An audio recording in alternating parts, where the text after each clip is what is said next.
ఈరోజు ప్రభు తెలియజేసిన వాక్యం మార్కు సువార్త 11వ అధ్యాయంలో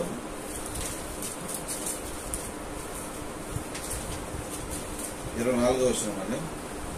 అందుచేత ప్రార్థన చేయనప్పుడు మీరు అడుగుచున్న వాటి నెలను పొంది ఉన్నామని నమ్ముడి, అప్పుడు అవి మీకు కలుగునని మీతో చెప్పుచున్నాను. కాబట్టి మాట ప్రభు తెలియజేశారు. ప్రార్థన చేయనప్పుడల్లా మీరు అడుగుచున్న వాటినల్లా పొంది ఉన్నామని నమ్ముడి. అంటే ఇది మరి ప్రార్థన ఎలా చేయాలంటే ఇది విశ్వాసంతో మరి ప్రార్థన చేయాలి అని మరి ఇక్కడ వాక్యంలో మనకు అంటే ప్రార్థన అంటే ఎంతో విశ్వాసంతో నమ్మకంతో అంటే దేవుడు మనకి ఇస్తున్నాడు, దేవుని దగ్గర నుంచి మనం పొందుకోవాలి అనే మరి ప్రార్థన మరి ఇక్కడ ఈయన చెప్తున్నాడు. ఎందుకంటే దీని ముందు మనం చూసినప్పుడు మరి యేసు ప్రభు వారు మాట్లాడిన మాటలది. ప్రొద్దున వారు మార్గంలో పోవచ్చుండగా 20వ వచనం ఏంటంటే ఆ అంజూరపు చెట్లు వేళ్లు మొదలుకొని ఎండిపోయేలా చూసిరి. అప్పుడు ఆ పేతురు ఆ సంగతి జ్ఞాపకం తెచ్చుకొని బోధకుడా ఇదిగో నీవు చెప్పించిన అంజూరపు చెట్టు ఎండిపోయినని ఆయనతో చెప్పినందుకు యేసు వారితో ఇట్లా మీరు దేవుని యందు విశ్వాసం ఉంచుడి. ఎవడನ್ನು ఈ కొండను చూసి నీవు ఎత్తబడి సముద్రంలో పడవేయబడని చెప్పి తన మనసులో సందేహింపగా తాను చెప్పినది జరుగునని నమ్మని వాడు చెప్పినది జరుగునని మీతో నిశ్చయంగా చెప్పుచున్నారు. కాబట్టి ప్రార్థన చేసేటప్పుడు ఏమన్నారంటే సందేహం అనేది ఉండకూడదు. అంటే మనం ప్రార్థన చేస్తున్నాం కాబట్టి దేవుడు ఇస్తున్నాడు మనం పొందుకుంటున్నాము, దేవుడు మనకు సహాయం చేస్తున్నాడు, అడిగిన వాటినల్లా పొందుకున్నామని నమ్ముడి. కాబట్టి నమ్మకం అనేది మనకి ముఖ్యంగా ప్రార్థన చేయడానికి ముందుగా విశ్వాసము, తర్వాత ఆ నమ్మకం. ఎందుకంటే విశ్వాసంతో ప్రార్థన చేయడము, తర్వాత విశ్వాసంతో ప్రార్థన చేసిన తర్వాత మనకి దేవుడు ఇస్తాడని నమ్మకం అనేవి రెండు విషయాలు కూడా మనకి ఉన్నప్పుడే మన ప్రార్థన నమ్ముడి పొందుకున్నామని నమ్ముడి. ఎప్పుడైతే మనం అలాంటి విశ్వాసం మనలో ఉందో మనం తప్పకుండా పొందుకుంటామని ఇక్కడ చెప్తున్నాను. మీరు దేవుని యందు విశ్వాసం ఉంచుడి అని పేతురుతో దేవుడు తెలియజేస్తున్నాడు. నిజంగా మరి ఇలాంటి భక్తులు నిజంగా ప్రార్థన చేసి మరి విశ్వాసం ద్వారా పొందుకున్న మనం నటుగా మరి భక్తులు కూడా అంటే మరి బైబిల్లో చూసినప్పుడు మరి మార్కు సువార్త 2వ అధ్యాయంలోనే మనకు కనపడతారండి. 2వ అధ్యాయము మరి 5వ వచనంలో ఇక్కడ మొదలు 2వ వచనం చూచి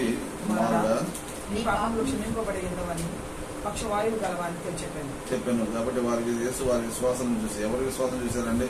ముందు నుంచి చూస్తే కొన్ని దినములు అయిన పిమ్మట ఆయన మరలా కపెర్నహూములోకి వచ్చాను. ఆయన ఇంటే ఉన్నాడని వినవచ్చినప్పుడు అనేకులు కూడి వచ్చారు కనుక వాకిటనైనను వారికి స్థలము లేకపోయినను. ఆయన వారి వాక్యము బోధించుచుండగా కొందరు పక్షవాయువు గల ఒక మనిషిని 4 చేత మోయించుకుని ఆయన యుద్ధకు తీసుకుని వచ్చిరి. చాలా మంది కూడినందున వారు ఆయన యుద్ధకు చేరలేక ఆయన ఉన్న చోట పై ఇంటి కప్పును విప్పి సందు చేసి పక్షవాయు గల వారిని పరుపుతో దింపెను. యేసు వారి విశ్వాసము చూసి కుమారుడా నీ పాపములు క్షమించబడిన పక్షవాయువుతో చెప్పాను. కాబట్టి విశ్వాసముతో అంటే దేవుని దగ్గరికి వెళ్తే నాకు స్వస్థత కలుగుతుంది అనే ఒక విశ్వాసంతో మరి అక్కడ ఎంత మరి పై కప్పును తీసేసి పైనుంచి ఆ మంచానికి ఎంతకు దింపితే మరి దేవుడు చెప్పిన మాట నీ విశ్వాసమే. యేసు వారి విశ్వాసము చూసి మరి వాళ్ళ విశ్వాసం బట్టి దేవుడు అక్కడ స్వస్థపరిచిన విధానాన్ని బట్టి మనం చూస్తాం. అంటే దేవుని దగ్గరికి వెళ్తే మాకు స్వస్థత వస్తుంది అనే మాట మరి ఇక్కడ చూస్తున్నాం. అలాగే 3 పక్కనే ఉందండి. 5వ అధ్యాయం 34వ వచనంలో కూడా మనం చూసినప్పుడు అందుకైన కుమారి నీ విశ్వాసము నిన్ను స్వస్థపరిచెను, సమాధానము గలదానవై పొమ్ము, నీ బాధ నివారణ అయి నీకు స్వస్థత కలుగుగాక అని ఆమెతో చెప్పాను. మరి ఈ సంగతి కూడా మన అందరికీ తెలుసండి. ఆమె మరి 12 సంవత్సరాల నుంచి మరి ఆమె రక్తస్రావం గల రోగి. మరి 25వ వచనం చూస్తే 12 ఏళ్ల నుంచి రక్తస్రావం గల రోగం కలిగిన ఒక స్త్రీ ఉండేను. ఆమె అనేకమైన వైద్యుల చేత ఎన్నో తిప్పలు పడి తనకు కలిగినదంతా ఏమి చేసుకుని ఎంత మాత్రము ప్రయోజనం లేక మరింత సంకటపడాను. ఆమె యేసును గూర్చి విని నేను ఆయన వస్త్రములు మాత్రం ముట్టినా బాగుపడదనుకుని జన సమూహంలో ఆయన వెనుకకు వచ్చి ఆయన వస్త్రములను ముట్టిన వెంటనే ఆ రక్తధార కట్టెను కనుక తన శరీరమందు ఆ బాధ నివారణని గ్రహించుకునేను. వెంటనే యేసు తనలో ఉంది ఆ ప్రభావం బయలు వెళ్ళని తనలో తను గ్రహించి జనసమూహం వైపు తిరిగి నా వస్త్రములను ముట్టిందెవరన్నట్టుగా యేసు శిష్యులను జనసమూహముల మీద పడియున్నట్టు చూచుచున్నావే, నన్ను ముట్టినదెవరని అడుగుచున్నావా అనేది. ఆ కార్యము చేసిన ఆమె కనుగొన వల్లని ఆయన చుట్టూ చూశాను. అప్పుడు స్త్రీ తనకు జరిగినది ఎరిగి భయపడి వణుకుతూ వచ్చి ఆయన ఎదుట సాగిలపడి తన సంగతి అంతయు ఆయనతో చెప్పాను. అందుకు ఆయన కుమారి నీ విశ్వాసమే నిన్ను స్వస్థపరిచాను. నిజంగా మరి ఈ యొక్క స్త్రీ విషయంలో కూడా మనం చూసినప్పుడు 12 సంవత్సరాల రక్తస్రావం గల స్త్రీ మరి దేవుని దగ్గరికి, అంటే అన్ని కూడా మరి ఎంతో మంది వైద్యుల దగ్గరికి వెళ్ళింది, తనకున్నదంతా కూడా మరి ఖర్చు చేసేసుకుంది. అయినా కానీ తనకు నివారణ కలగక ఇంకా ఎక్కువైందని మరి చూసిన, ఇంకా ప్రయోజనం లేక మరింత సంకటపడాను. మరి అలాంటి పరిస్థితుల్లో మరి దేవుని దగ్గరికి విశ్వాసంతో దేవుని దగ్గరికి వచ్చినప్పుడు మరి అంతమంది జనం మీద పడుతున్నా గానీ ఆ ప్రభావం ఆయనలో నుంచి వెళ్ళడం అనేది, అంటే ఆయన వస్త్రపు చెంగు ముట్టుకుంటే చాలు నేను స్వస్థపడతాననే విశ్వాసంతో మరి వెళ్ళినప్పుడు మరి అక్కడ దేవుడు చెప్తున్న మాట, నీ విశ్వాసమే నిన్ను స్వస్థపరచును అని చెప్పి దేవుడు తెలియజేస్తున్నాడు. అంటే ఎంతో విశ్వాసంతో మరి దేవుడి దగ్గరికి వెళ్ళినప్పుడు ఆమె స్వస్థత పొందిందండి. మరి అలా ఇంకా చూసినప్పుడు 6:5 కూడా మనం చూస్తే, మరియు అందువలన కొద్దిమంది రోగుల మీద చేతులు వారిని స్వస్థపరచడం తప్ప మరి ఏ అద్భుతమును ఆయన అక్కడ చేయజాలకపోయింది. ఆయన వారి అవిశ్వాసములకు ఆశ్చర్యపడ్డాడు. కాకపోతే కొంతమంది మరి దేవుని దగ్గరికి వస్తారు కానీ స్వస్థపడతారు, కానీ అవిశ్వాసము, అంటే వారిలో ఉన్న అవిశ్వాసాన్ని బట్టి దేవుడే ఆశ్చర్యపడతాడు. అంటే వెళ్తే చాలే అంటే పూర్తి విశ్వాసం కాదు, కానీ మరి కొందరు ఆ విధంగా కూడా వెళ్తారు. అయితే ఇక్కడ చూసినప్పుడు మరి 10:52 కూడా ఒకటి చూద్దామండి. అందుకు యేసు, నీవు వెళ్ళుము, నీ విశ్వాసము నిన్ను స్వస్థపరచనని చెప్పాను. వెంటనే వాడు త్రోవను ఆయన వెంట చూపు పొంది వెళ్ళండి. ఈయన ఎవరంటే ఈయన గుడ్డివాడు దావీదు కుమారుడా. ఇక్కడ 48 నుంచి చూస్తే, దావీదు కుమారుడా నన్ను కరుణింపమని మరి ఎక్కువగా కేకలు వేసినప్పుడు యేసు నిలిచి వారిని పిలుగుడని చెప్పగా వారు గుడ్డివాడిని పిలిచాను, ధైర్యం తెచ్చుకొనుము, ఆయన నిన్ను పిలిచిచున్నాడు లెమ్మని వారితో చెప్పిరి. అంతటా వాడు బట్టలను పారవేసి దగ్గున లేచి యేసు యొద్దకు వచ్చాను. యేసు, నేను నీకేమీ చేయగోర్చున్నాను వారిని అడుగు. ఆ గుడ్డివాడు, బోధకుడా నాకు దృష్టి కలుగు చేయమని ఆయనతో చెప్పాను. అందుకు యేసు, నువ్వు వెళ్ళము, నీ విశ్వాసమే నిన్ను స్వస్థపరచని చెప్పాను. మరి ఈ విధంగా వెంటనే వాడు మరి త్రోవ ఆయన వెంట చూపు పొంది వెళ్ళాను. కాబట్టి విశ్వాసంతో అడిగినప్పుడు మరి ఇక్కడ కూడా దావీదు, అంటే దేవుడు వస్తున్నాడు అని మరి గుడ్డివాడికి తెలిసినప్పుడు దావీదు కుమారుడా, మరి అక్కడ ఎంతమంది వారసున గాని దావీదు కుమారుడా అని మరి కేకలు వేసినప్పుడు మరి యేసుప్రభు మరి వెనకాలకు వచ్చి మరి ఆయన్ని మరి స్వస్థపరచడం అనేది మనం చూస్తాం. కాబట్టి ఈ రోజున మరి మనం కూడా తెలుసుకోవాల్సింది, అంటే దేవుని దగ్గరికి వచ్చినప్పుడు, అంటే మరి ఈ విధంగా ఎప్పుడైతే మరి వీళ్ళందరూ కూడా స్వస్థత పొందారో మన జీవితాల్లో కూడా స్వస్థత కావాలి అంటే మరి ప్రభు దగ్గరికి ఎంతో విశ్వాసంతో వీళ్ళందరూ కూడా, ఎందుకంటే విశ్వాసంతో వెళ్ళినట్లుగా మనం చూస్తున్నాం. విశ్వాసం లేని వాళ్ళకి మరి ఇక్కడ చూస్తే విశ్వాసం కొంతమంది దేవుడు చేశాడు, కానీ వాళ్ళ విశ్వాసం ఉండటం వల్ల అది కొంతకాలం ఎందుకు నిలవదు. అది అవిశ్వాసుల దగ్గరికి అంటే కార్యం జరుగుతుంది, కానీ అది కొంతకాలం. ఎందుకంటే చాలా మంది ప్రార్థనకి వెళ్తారు, కొంతమంది దగ్గరికి వెళ్ళి ప్రార్థన చేసుకొస్తారు, తర్వాత అది స్వస్థత పొందుతారు. కానీ వచ్చిన తర్వాత కొంతకాలానికి మళ్ళా ఏమవుతుందంటే మళ్ళా రిపీట్ అయిపోద్ది ఉన్న ప్రాబ్లం. ఎందుకంటే ఇది చాలా మంది చూసాం, రవీనాథ్ దగ్గరికి వెళ్ళి ప్రేర్ చేసుకుని వచ్చిన వాళ్ళు కానీ, లేకపోతే పెద్ద సేవకుల దగ్గరికి వెళ్ళి ప్రేర్ చేసుకు వచ్చిన వాళ్ళు కొంతకాలం బాగానే ఉంటారు, కానీ తర్వాత మళ్ళా అది ఎందుకంటే ఆ విశ్వాసం, అంటే వెళ్తే స్వస్థత పొందుతాం అంటే అక్కడి వరకే ఉంటుంది. కానీ తర్వాత మళ్ళా అంటే నేను పొందాను కాబట్టి మళ్ళా దేవునికి అంటే అంత విశ్వాసం కనపరచలేకపోవడం వల్ల అదేమవుతుందంటే మళ్ళా మొదటి రావడానికి అనేది రావడం చూస్తూ ఉంటాం. కాబట్టి ఇక్కడ దేవుడు అందుకనే అంటున్నాడు, అంటే వాళ్ళ అవిశ్వాసం, అంటే స్వస్థత జరిగినాయి కానీ వాళ్ళు అవిశ్వాసంలో ఉన్నారు కాబట్టి కంప్లీట్ హీలింగ్ అనేది వాళ్ళకి జరగలేదు అనేది మనకి ఇక్కడ మరి 6వ అధ్యాయంలో అర్థమవుతుంది. అంటే ఇక్కడికి వచ్చేసరికి ఈ మిగిలిన వాళ్ళు విశ్వాసంతో వచ్చారు. మరి ఆ రక్తస్రావం గల 12 సంవత్సరాలు మరి వచ్చి పట్టుకుంది, ఆ వస్త్రాన్ని పట్టుకుంది, ఆయన చెందును పట్టుకుంది. మరి ఇక్కడ చూస్తేనేంటో దావీదు కుమారుడు అని కేకలేశాడు. మరి అక్కడ చూస్తేనేంటో పైకప్పు నుంచి ఆయన, అంటే ఎంతో పైకప్పు నుంచి దింపడం అనేది మామూలు విషయం కాదు, ఎవరు ఒప్పుకోరు. కానీ అలాంటిది మరి ఆ స్వస్థత పొందాలనే ఆశతో మరి అంటే ఎంతో విశ్వాసంతో నిజంగా అది ఆ విధంగా మరి దింపడం అనేది చాలా గొప్ప విశ్వాసం. కాబట్టి మరి దేవుడు అక్కడ స్వస్థపరిచాడు. అంటే ఇలాంటి అంటే స్వస్థత కావాలి అంటే మరి ఎంతవరకు వెళ్ళాలి అనేది, అంటే అక్కడ ఎంతో గుంపు దేవుడు, అంటే అక్కడ యేసు ప్రభుని ముట్టుకోవడానికి కూడా ప్లేస్ లేని పరిస్థితిలో వెళ్ళి కనీసం ముట్టుకుంటే చాలు. అంటే ఉన్న పరిస్థితి చూసేటంటే చాలా భయంకరం, నడవలేని స్థితి. 12 సంవత్సరాల నుంచి రక్తస్రావం గల స్త్రీ అంటే అది మామూలు విషయం కాదు. మరి అంత ఇంకా సంకటంలో ఉందని చెప్పిన అయినా సరే మరి ఆమె మరి ఎంతో బాధపడుతూ మరి ఆ వస్త్రం చెంగు కోసం ఎదురు చూసి వెళ్ళి ముట్టుకుందంటే అంటే ఇది కష్టతరమైన పనే, అది అంత ఈజీగా అయ్యే పని కాదు. మనం ఏదో వస్త్రం చెంగు ముట్టుకుందలే అని ఉంది, కానీ ఇక్కడ చూస్తే అనేక మంది వచ్చి నీ మీద పడుతున్నారు కాబట్టి ఎవరి గురించి మాట్లాడుతున్నామని అక్కడ శిష్యులే అడుగుతున్నారు.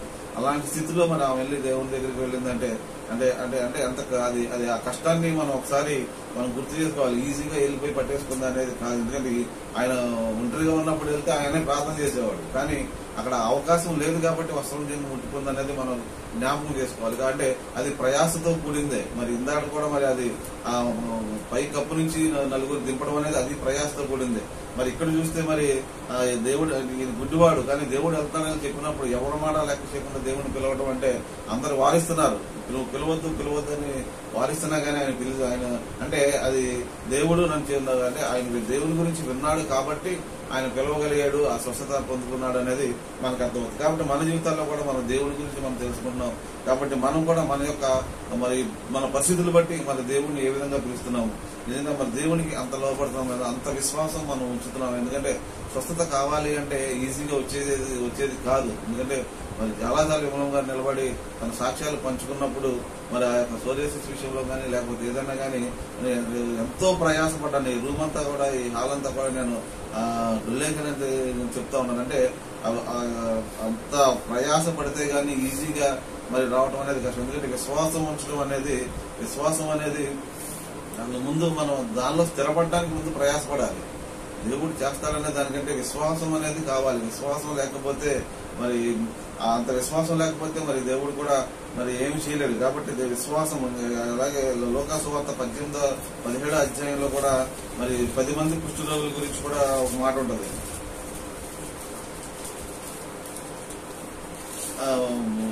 17వ అధ్యాయము 11 చూసి ఆయన యెరూషలేమునకు ప్రయాణమైపోవచ్చు సమరయ గలిలయల మధ్య ఆయన యొక్క గ్రామంలోనికి వెళ్ళుచుండగా 10 మంది కుష్ఠరోగులు ఆయనకు ఎదురుగా వచ్చి దూరమున నిలిచి, యేసు ప్రభువా, మమ్మల్ని కరుణించమని కేకలు వేసి ఆయన వారిని చూసి, మీరు వెళ్లి మిమ్మల్ని యాజకులకు కనపరుచుకున్నారని వారితో చెప్పారు. వారు వెళ్ళుచుండగా శుద్ధులయ్యారు.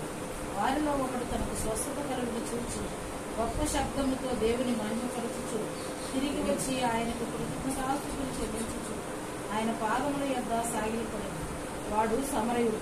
అందుకు యేసు, 10 మంది శుద్ధులైన కాగా ఆ 90 ఎక్కడ? ఈ అన్యుడు తప్ప దేవుని మహిమపరచుటకు తిరిగి వచ్చిన వాడు ఎవడనూ భయపడలేదా అని చెప్పి, నీవు లేచి పొమ్ము, నీ విశ్వాసము నీకు స్వస్థపరచని చెప్పాను. ఇక్కడ 10 మందిలో మరి అందరూ కూడా స్వస్థత పొందారు. మీరు వెళ్ళి యాజకులను కనపరచుకోమన్నారు. కానీ ఇక్కడ తిరిగి వచ్చి నీ విశ్వాసము నిన్ను స్వస్థపరిచను అంటే ఒక్కడు కంప్లీట్ గా హీల్ అయ్యారు. మిగిలిన వాళ్ళు అంటే హీల్ అయ్యారు కానీ తర్వాత విషయం తెలియదు, కానీ ఈ ఒక్కడు మాత్రం కంప్లీట్ హీలింగ్ అనేది మనకి ఇక్కడ కనబడుతుంది.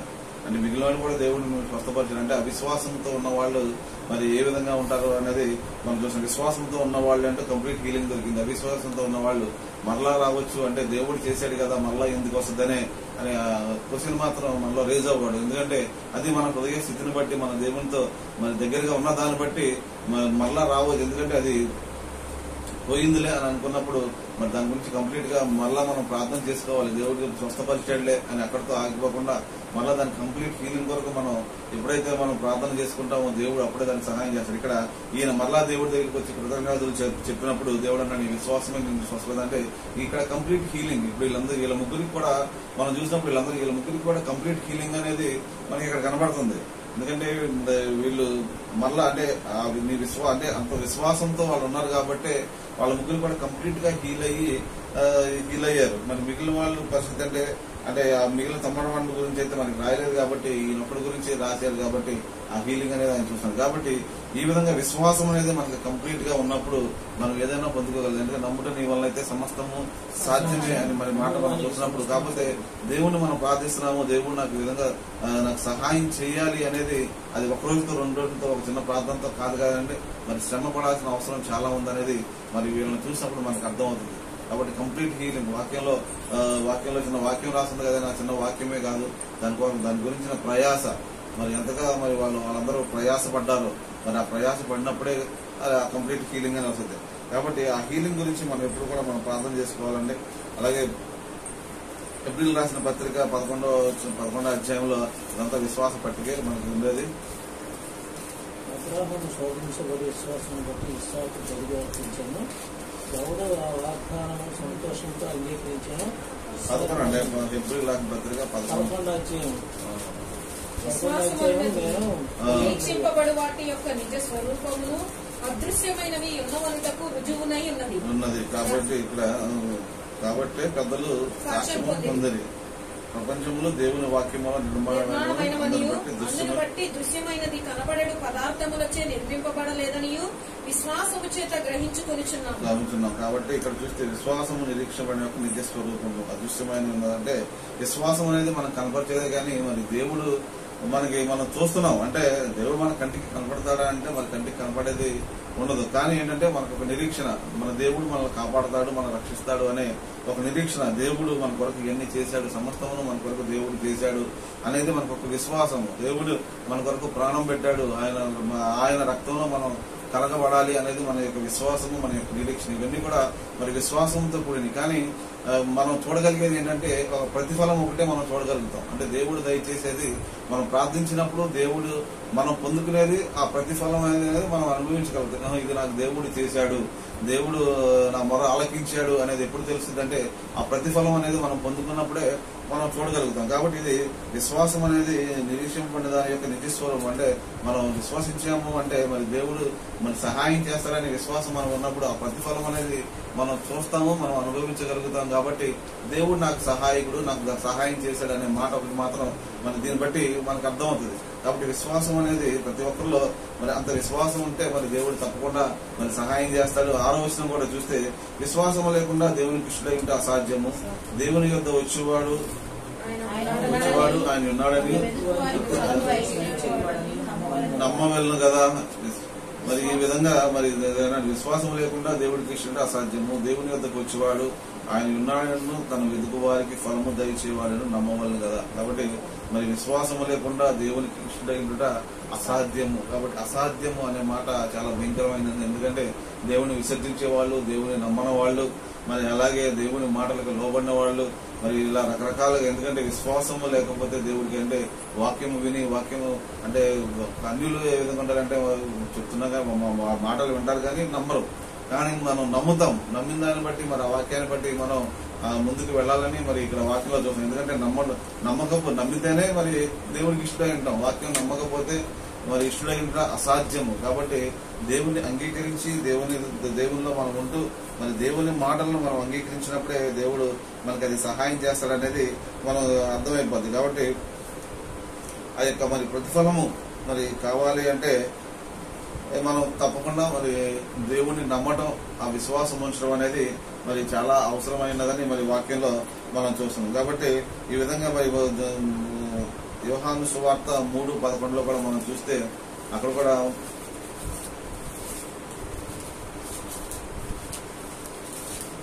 మేము ఎరిగిన సంగతియే చెప్పుచున్నాము, చూచిన దానికే సాక్ష్యం ఇచ్చుచున్నాము.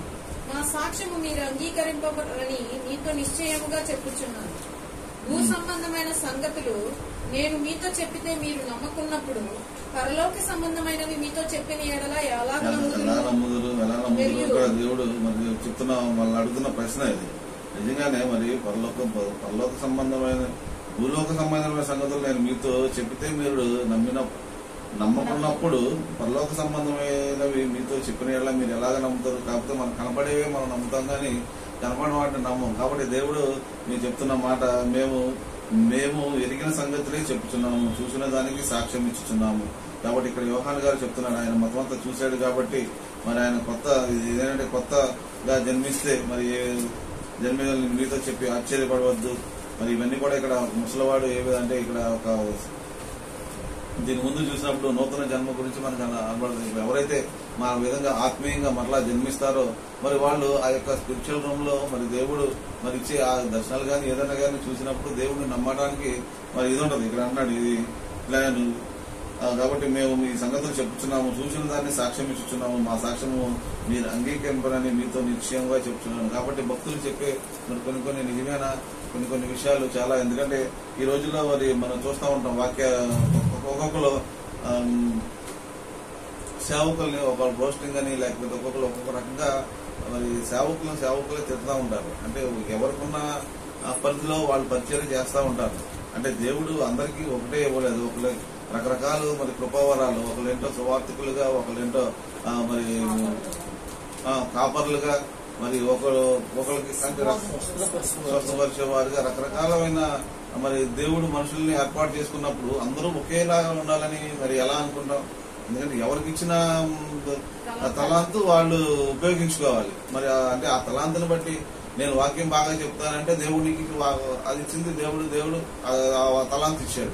స్వస్థపరిచే వరం కొంతమందికి ఇచ్చారు, ప్రవచనాలు చెప్పే వరం కొంతమందికి ఇచ్చారు. అంటే రకరకాలుగా ఉన్నాయి. కానీ ఒకళ్ళనొకళ్ళు ఒప్పుకోలేని పరిస్థితుల్లో వాక్యంలోనే అన్ని ఉన్నాయి. ఇవన్నీ కూడా మరి వాక్యంలో ఉన్నప్పుడు వాక్యాన్ని నమ్మలేని పరిస్థితుల్లో ఈరోజు చాలా మంది ఉన్నారు. భాషలు మాట్లాడే వాళ్ళంటే ఏంటి వాళ్ళు భాషలు మాట్లాడతారు, ప్రవచనం చెప్పేవాళ్ళంటే వాళ్ళు ఏదో చెప్తారులే, ఇలా అనేవాళ్ళు చాలా మంది ఈ రోజుల్లో మనకు. అంటే ఇలాంటి వాళ్ళందరూ కానీ ఇలా చేసేవాళ్ళని వాళ్ళు రోస్టింగ్ అని చెప్పేసి రకరకాలుగా మనం టీవీలో చూసినప్పుడు ఆ విషయాల్లో చాలా జాగ్రత్తగా మనం ఉండాలి. ఎందుకంటే మన ఆత్మీయ స్థితిని మనం ఎందుకంటే మనం దేవుడు మనతో ఏం మాట్లాడుతున్నాడో ఏ విధంగా మనం ఉన్నామనేది మనం జాగ్రత్తగా కాపాడుకోవాల్సిన అవసరం ఉంది. ఎందుకంటే అలాంటివి చూసినప్పుడు ఏంటి వాళ్ళు అట్లా అన్నాడంటే ఇట్లా అన్నాడంటే కొన్ని నిజమైతే కొన్ని అబద్ధాలు కూడా ఉంటాయి, కొన్ని నిజాలు ఉంటాయి.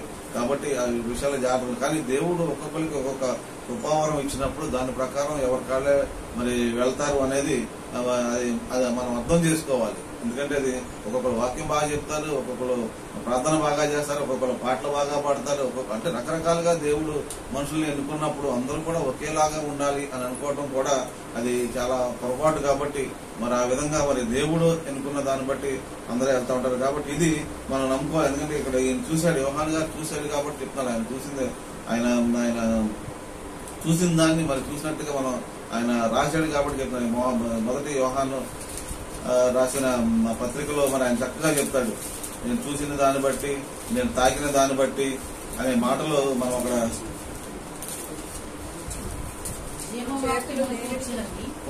ఆది నుండి ఏది వింటుమో ఏది చూసినో ఏది నిదానించి కనుగొంటుమో మా చేతులు దేనిని తాకి చూచెనో అది మీకు తెలియజేయుచున్నాము.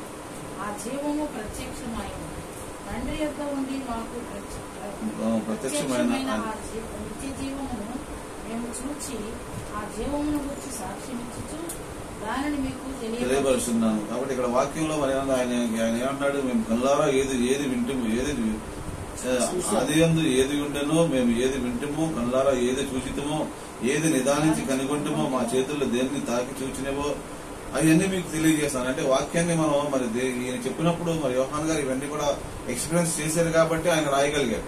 మరి ఆ ఎక్స్పీరియన్స్ ప్రకారం మనం మరి ఆయన చూశాడు కాబట్టి రాయగలిగారు కాబట్టి మనం నమ్ముతున్నాం. ప్రకటన గ్రంథం అనేది మనం నమ్ముతున్నాము. ఆయన చూశాడు, ఆయన చెప్పిన మాటలన్నీ నమ్ముతున్నాము. మరి ఇవన్నీ కూడా మరి చాలా మంది ప్రకటన గ్రంథం అంటే భయపడతారు, చదవడానికి కూడా భయపడే చాలా మంది ఉన్నారు. కానీ సత్యాలు మరి బైబిల్లో ఆ సత్యాన్ని మనం స్వీకరించలేకపోతే మరి దేవుడు చెప్పే మాటకి మనం ఎక్కడ విలువిస్తున్నాం. అందుకనే అన్నాడు, ఇది దేవుడికి ఇష్టమై ఉంటే అసాధ్యం అనే మాట ఎందుకు వచ్చింది అంటే ఇవన్నీ కూడా నమ్మనప్పుడు దేవుడిచ్చే తలాంతులు నమ్మలేక, దేవుడిచ్చే కృపావరాలు నమ్మలేకపోతే మనుషుల్ని దూషించుకుంటే నిజంగా పరిశుద్ధాత్మని మరి దేవుడిని దూషించిన పర్లేదు కానీ పరిశుద్ధాత్మని దూషించకూడదని వాక్యం సెలవిస్తుంది. నిజంగా ఎంతమంది ఆ యొక్క కృపావరాలు ఉన్న వాళ్ళని, లేకపోతే ప్రవచించే వాళ్ళని, భాషలు మాట్లాడే వాళ్ళని, రకరకాలుగా మాట్లాడే వాళ్ళు చాలా మంది ఉన్నారు. కాబట్టి వీళ్ళందరినీ అంటే ఇవన్నీ కూడా మరి బైబిల్లో లేవంటే ఉన్నాయి కాబట్టి మరి వాళ్ళందరికీ కూడా ఆ వరాలు వచ్చినాయి మాట్లాడుతున్నారు. కాబట్టి ఇవన్నీ అంటే ఏంటంటే ఇదంతా దేని మీద ఆధారపడి ఉంటుంది, మన విశ్వాసం మీద ఆధారపడి ఉంటుంది. అంటే వాక్యంలో ఇక్కడ రాస్తుంది కాబట్టి నేను నమ్ముచున్నాను, నేను విశ్వసిస్తాను. భాషలు ఉన్నాయి, ప్రవచనాలు ఉన్నాయి, కృపావరాలు ఉన్నాయి, స్వస్థతావరాలు ఉన్నాయి, ఒక్కొక్క ఇవన్నీ కూడా మనం నమ్మగలిగితేనే అంటే విశ్వాసం అనేది మరి ప్రతి మాటలు. ఎందుకంటే ఇదంతా కూడా బైబిల్ అంతా కూడా సత్యమే. ఈ సత్యాన్ని మనం నమ్మలేనప్పుడు మరి మనం వెళ్లే దారిలోనే మనం వెళ్తాము, మిగిలిన నాకు అక్కర్లేదు అనుకుంటే ఎలా ఉంటుంది. కాబట్టి ఇవన్నీ కూడా మరి దేవుడు మనకు అనుగ్రహించాడు. కాబట్టి అందుకే అన్నాడు, హృదయపూర్వకంగా దేవుని ఎదిగితేనే మనకు ప్రతిఫలం దొరుకుతుంది. ప్రతిఫలం అనేది ఇవన్నీ కూడా నమ్మాలి. ఏది కూడా నమ్ముకోవడానికి విశ్వసించి అది నమ్మాలి, విశ్వాసం అనేది ఉంచాలి. ఉంచినప్పుడే మనం ఆ ప్రతిఫలం అనేది మనం పొందుకుంటాం. కాబట్టి దేవుడి విషయంలో మరి విశ్వాసం అంటే స్వస్థత కావాలి, లేకపోతే నాకు అది కావాలనుకున్నప్పుడు విశ్వాసంతో మరి అడిగి పొందుకోండి అని మరి వాక్యంలో మనం చూసినప్పుడు అడిగి పొందుకోవాలనే ఆ దమ్ము మనలో ఉండాలంటే ముందుగా మన వాక్యాన్ని నమ్మాలి. వాక్యం మీద మనకు ఆ విశ్వాసం అనేది మనం ఉండాలి. ఎందుకంటే మన కంటికి కనపడింది, మనకు వాక్యమే చదువుతున్నాం, కానీ కార్యం చేసేది దేవుడు. కానీ ప్రతిఫలం అనేది మళ్ళీ మనం అనుభవిస్తున్నాం. మరి అది మన స్పిరిచువల్ గా కాదు, శారీరకంగా కూడా మరి అది మనం అనుభవిస్తున్నాం. అంటే మరి అందరం కూడా మరి వివాహాల కోసం చేసినప్పుడు లేనా విషయంలో కానీ, అనిల్ విషయంలో కానీ, మరి సోనం విషయంలో కానీ మనం ఇంతగా ప్రార్థన దేవుడిని మనం మొరపెట్టుకున్నప్పుడు మరి దేవుడు చేసిన కార్యాలు ఈ రోజు మనం చూస్తున్నాము అంటే మరి అది దేవుడు, మరి అది ఇచ్చిన మన దేవుడు మనకి ఇచ్చిన ప్రతిఫలమే. కాబట్టి విశ్వాసం అనేది మరి ఆ విధంగా మనం ఉన్నప్పుడు మరి ఒక వివాహ విషయాల్లో కానీ ప్రతి విషయంలో కూడా మనం నెమ్మది పొందుకోగలుగుతాము, సమాధానం పొందుకోగలుగుతామని మరి వాక్యంలో మనం చూస్తున్నాం. కాబట్టి ప్రతిఫలం కావాలి అన్నప్పుడు కంపల్సరీగా వాక్యాన్ని నమ్మాలి. ఎందుకంటే దేవుడిచ్చిన ఈ సత్యం ప్రతిదీ కూడా సత్యమే. కాబట్టి ఆ సత్యాన్ని మనం మరి ఎప్పుడైతే మనం నమ్మగలుగుతామో మరి అప్పుడే దేవుడు మనల్ని కూడా మరి అలాంటి స్వస్థత అనేది, అంటే పూర్తిగా స్వస్థత ఇచ్చేది దేవుడు అని నమ్మినప్పుడే మనం కూడా ఆ స్వస్థత అనేది మనం పొందుకోగలుగుతామని మరి తెలియజేస్తున్నాను. అలాగే రోమిలకు రాసిన పత్రికలో కూడా మనం చూస్తే 11వ అధ్యాయము 33వ వచనం చూస్తే, ఆహా దేవుని బుద్ధి జ్ఞానములు బాహుళ్యము ఎంత గంభీరము, ఆయన తీర్పులు శోధింప ఎంతో అసఖ్యములు, ఆయన మార్గములు ఎంతో అగమ్యములు. ప్రభువు మనసును ఎరిగిన వాడెవడు, ఆయనకు ఆలోచన చెప్పిన వాడెవడు, ముందుగా ఆయనకిచ్చి ప్రతిఫలము పొందగలవాడెవడు. ఆయన మూలములను, ఆయన ద్వారాను, ఆయన నిమిత్తమును సమస్తము కలిగి ఉన్నవి. యుగముల వరకు ఆయనకు మహిమ కలుగును గాక. ఆమేన్. కాబట్టి ఇక్కడ పౌలు గారు చెప్తున్న మాట నిజంగానే మరి బుద్ధి జ్ఞానములు బాహుళ్యము ఎంతో గంభీరములు, ఆయన తీర్పులు శోధింపనెంతో సఖ్యములు, ఆయన మార్గములు ఎంతో అగమ్యములు. ప్రభువు మనసును ఎరిగిన వాడేవాడు, నిజంగా దేవుని మనసును ఎరిగిన వాడేవాడు. మనం ఎప్పుడు చదువుకుంటాం, దేవుని మనసును ఎరిగిన వాడు అంటే దావీదు ఒక్కడే కనబడతా ఉంటాడు దేవుడు. కాబట్టి ఆ విధంగా అంటే దేవుడు ఏదనుకున్నాడో దావీదు అది చేసేవాడు. కాబట్టి మరి దావీదుని మాత్రం హృదయానుసారుడు అని మనం అనుకున్నాం. కాబట్టి ఇక్కడ చూసినప్పుడు ఈయన కూడా అన్నాడు, అసలు దేవుని మనసు ఎరిగిన వాడేవాడు, ఆయనకు ఆలోచన చెప్పేవాడేవాడు, ముందుగా ఆయనకిచ్చి ప్రతిఫలము పొందగలిగిన వాడేవాడు. ఆయనకి ఇవ్వటం అంటే అన్ని ఇవ్వటం కాక ముందు విశ్వాసం కూడా మనం ఆయన ముందు ఉంచితేనే మనం ప్రతిఫలం పొందుతాం. ముందుగా ఆయనకిచ్చి ప్రతిఫలం పొందగలవాడేవాడు. కాబట్టి ముందుగా మనం ఆయనకి ఏమి ఇస్తున్నామంటే అసలు ముందు ఆయన నమ్మటము, ఆయన చెప్పిన ఆయన మార్గంలో వెళ్ళటము, ఆయన మీద విశ్వాసం ఉంచటము, ముందు ఇవన్నీ మనం చేయగలిగితే అప్పుడు ఆ ప్రతిఫలం అనేది మనకు వస్తుందని మరి ఇక్కడ వాక్యంలో మనం చూస్తున్నాం. కాబట్టి ఆయన మూలముగా, ఆయన ద్వారా, ఆయన నిమిత్తము సమస్తము కలిగి ఉన్నవి. కాబట్టి సమస్తము కూడా ఆయన ద్వారానే, ఆయన మూలంగానే ఈ లోకమంతా కలిగి ఉండగా మనం పొందుకోవాలి అంటే ముందుగా ఆయన ఇక్కడ అన్నాడు, ప్రభువు మనసు ఎరిగిన వాడేవాడు, ఆయన ఆలోచన చెప్పినవాడు, ముందుగా ఆయనకిచ్చి ప్రతిఫలము పొందగలవాడేవాడు. కాబట్టి మనం ప్రతిఫలము పొందాలంటే ముందుగా మనం ఆయనకి ఇచ్చినప్పుడు, అంటే సమయాన్ని వెచ్చించాలి. సమస్తం ఏదైనా సరే పొందుకోవాలంటే మొత్తం కూడా మరి ఆయన దగ్గరికి వచ్చినప్పుడే, ఆయనతో పాటు మనం ఉన్నప్పుడే ఆయన సమయమే కానీ, లేకపోతే ఆయన మాటలే కానీ, లేకపోతే ఆ క్రియల విషయంలో కానీ ఏదైనా కానీ ముందుగా మనం విశ్వసించాలి, నమ్మి ఎప్పుడైతే ఆయన దగ్గరికి వస్తామో మరి అప్పుడు ఆయన ప్రతిఫలము పొందగలవాడేవాడు. అంటే ప్రతిఫలం మనం పొందాలి అంటే మరి ఇంతగా మనం ప్రయాసపడాలి. ఎందుకంటే విశ్వాసం అనేది 100% ఉన్నప్పుడు మనం కంప్లీట్ గా ఆ హీలింగ్ అనేది అది ఇన్నర్ హీలింగా, లేకపోతే మరి అది బయట మరి శారీరక సంబంధమైనదా లేకపోతే ఆత్మీయ సంబంధమైనదా అనేది ముందు ఎందుకంటే ముందు మనం ఇస్తే గానీ ఆ ఫీలింగ్ అనేది, అంటే ఆ యొక్క ప్రతిఫలం అనేది మనం పొందలేం. కాబట్టి ఈ రోజు మరి దేవుడు చెప్తున్న మాటలు మనం జాగ్రత్తగా ఆలోచించుకుని ఆ యొక్క మరి ఆత్మీయ స్థితి మరి మెరుగుపడాలి అంటే మరి దేవునిలో మనం బలంగా మరి ఎదగాలి అంటే ముందుగా దేవుని విశ్వసించాలి, 100% విశ్వసించాలి. ఏదో ప్రార్థన చేస్తున్నాంలే, వాక్యం చదివేస్తున్నాంలే అని కాదు, కానీ కంప్లీట్ గా నిజంగానే. ఎందుకంటే మరి రోమారికి వచ్చిన కళను బట్టి ఒక్కలే ఉన్నారు, మిగిలిన వాళ్ళందరం కూడా మరి బయట ఉన్నామంటే అది నిజంగా మన ఆత్మీయ స్థితి ఏ విధంగా ఉంది అనేది కూడా మనం ఒకసారి ఆలోచించుకుని మళ్ళీ మనందరూ కూడా, ఎందుకంటే దేవుడు నిజంగానే మరి అన్ని సంఘాల సంగతి మనకు తెలియదు, కానీ నిజంగా మనల్ని ప్రేమిస్తున్నాడు కాబట్టి మనందరం కూడా ఆయనతో ఉండాలని ఆయన కోరుకుంటున్నాడు. కాబట్టి మనల్ని మరి ఆయన నిజంగా మరి ఆ ప్రేమను మనకు చూపించాడని మనం అనుకోవాలి. ఎందుకంటే మనం తప్పుకోకూడదనే ప్రేమ ఆయన మనకు చూపించాడు. కాబట్టి ఆ ప్రేమను గుర్తిరిగి మనం మళ్ళా జాగ్రత్తగా మళ్ళా ఆయన ప్రేమలో మనం నిలబడాలని మరి ఇక్కడ మరి వాక్యంలో మనం చూస్తున్నాం. ఎందుకంటే ఆయన ప్రేమించకపోతే, ఆయన ఏర్పరచకపోతే, మరి ఆయన మనం పిలవకపోతే మనం ఇక్కడికి వచ్చేవాళ్ళం కాదు. లేదా ఎక్కడో ఉన్న వాళ్ళం మరి తీసుకొచ్చి ఈ రోజు ఇక్కడ నుంచోబెట్టాడంటే అందరం కూడా ఎక్కడెక్కడ వాళ్ళమే. 2015 వరకు కూడా ఎక్కడెక్కడెక్కడెక్కడో ఉన్న వాళ్ళమే. 15 తర్వాత మరి ఒకరికొకరు తెలుసు, కానీ కానీ ఈ విధంగా మరి అయితే ఎప్పుడు వచ్చామంటే 2015 నుంచి 16 నుంచి కూలిపోవడం అనేది స్టార్ట్ అయింది. అంటే మరి దేవుడు మన పక్షాన ఆయన ప్రణాళిక చొప్పున మనల్ని ఇక్కడ మనల్ని పిలిచి అంటే మరి మన అంటే కాబట్టి మనం ఈ విధంగా ఆయనలో మరి ఆ విశ్వాసాన్ని మనం చూపించి మనం కూడా మనందరం కూడా స్వస్థత పొందుకోవాలని మరి ప్రభు తెలియజేస్తున్నారు. కాబట్టి ఈ విధంగా స్వస్థత అనేది కావాలి అంటే ప్రయాసపడటం ఎంతో అవసరం. మరి ఒక్కొక్కరికి ఒక్కొక్క రకం. ఆయనకు కాలు చేయి పనిచేయట్లేదు, ఒకరికేంటో మరి ప్రాబ్లం రక్తస్రావం గల స్త్రీ, ఒకళ్ళేంటో గుడ్డివాడు. మన జీవిలో ఆత్మీయంగా మనం చూసినప్పుడు మనం చూసుకున్నప్పుడు మరి కుంటివారమో గుడ్డివారమో, ఎందుకంటే మరి సరిగ్గా నడవలేని స్థితిలో ఉన్నామో, సరిగ్గా మరి చూడలేని స్థితిలో ఉన్నామో, మరి ఇవన్నీ కూడా ఇది ఆత్మీయంగా మనం చూసుకున్నప్పుడు శారీరక విషయంలో పక్కన పెడితే ఆత్మీయంగా మనం చూసినప్పుడు మరి ఈ స్వస్థతలన్నీ మనకు కావాల్సినప్పుడు మరి తప్పకుండా మన శరీర విషయమే కానీ మరి ఏ విషయమైనా కానీ మన స్వస్థత కావాలి అంటే మరి ఆత్మీయంగా మన జీవితాలు మరి ఇంకా మనం ముందుకు వెళ్ళాలంటే తప్పకుండా మరి అంతటి విశ్వాసాన్ని మనం చూపించి మరి దేవుని దగ్గర పొందుకొని మనం కూడా మరి దేవుని దగ్గర నుంచి మరి దేవుడిచ్చే ఆ యొక్క గొప్ప మరి ఆ స్వస్థత మనం కూడా పొందుకోవాలని మరి ఎందుకంటే మనం ముందు మనం నమ్మాలి అని వాక్యం సెలవిస్తుంది. ప్రార్థన చేసినప్పుడు మీరు అడుగుచున్న వాటినల్లా పొందుడి అని నమ్ముడి, కాబట్టి ఆ పొంది ఉన్నాము అని నమ్ముడి.